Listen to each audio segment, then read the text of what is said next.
back to things from earlier in the meeting. One, somebody was asking about the Byzantine oversight system. There was a council vote scheduled September 14th to vote on the second proposal that came forward from the city that was going to that proposes to cut out public input. We have a theme here at CRC appeal hearings, among other things. A stakeholder group has been called together by the city, and they subcontracted with John Campbell, who worked on a stakeholder committee, a similar one in 2010.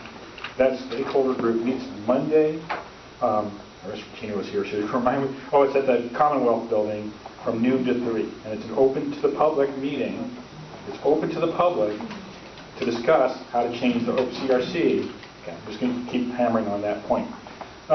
So that's, I think the community at large should know that, and you all should know that. I hope that COAB members can come during the day, which is problematic in itself, but that's another issue. With regard to the BHU Advisory Committee,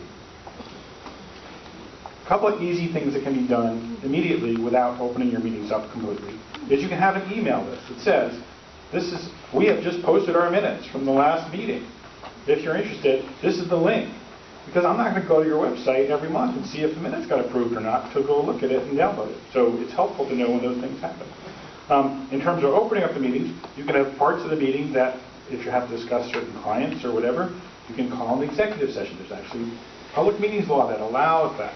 You say, well, now we're going to discuss somebody's personal health issues, so we can't have it in public. We're going to executive session. Or you can say, we have to deal with client A or client B. That's what they do at the Citizen Review Committee meetings. They call it Officer A and Officer B.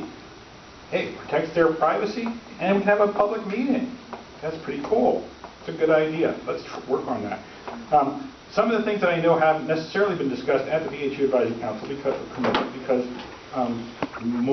broader swath of media haven't there. I assume they haven't been discussed there. Are the awards that were given to the officer that killed Michael Johnson last year, which is very upsetting to many people in the community, and shouldn't have happened again after his officers got killed. And in this context of let's reduce use of force against people in mental health crisis. And I had a discussion with somebody in the community about the term suicide by cop, which the OIR group in their January report, when they looked at the shootings and deaths, said you should stop using that term because it implies that if you want to die, that if you approach a police officer, that's a good way to do it. It's just not a term that should be used. And that's a discussion that should be happening at that committee, and I don't think that has ever happened. So these are the kinds of things you could have broader discussion about. And the last thing I want to say about the BHU Advisory Council Committee is all the recommendations that are coming out of the mental health subcommittee here could have been done in conjunction with the BHU. They could have worked together, and they could have built stronger recommendations. And if there's anything that isn't perfect in what got recommended, I think Tom said it best before, the city's not going to want to revisit it. Okay, it should be that there's some. And I understand you have a member who's been going to meetings. I've never heard her speak at the broad meetings, and I don't think she's necessarily spoken at those subcommittee meetings, but I don't go to them. But you need to have communication so that everybody has input into those recommendations so that they're correct, get it right the first time. Let's not keep going back and back and back and back. Okay, so one other thing,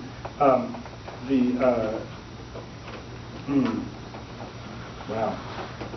Can't read my handwriting. Lucky us.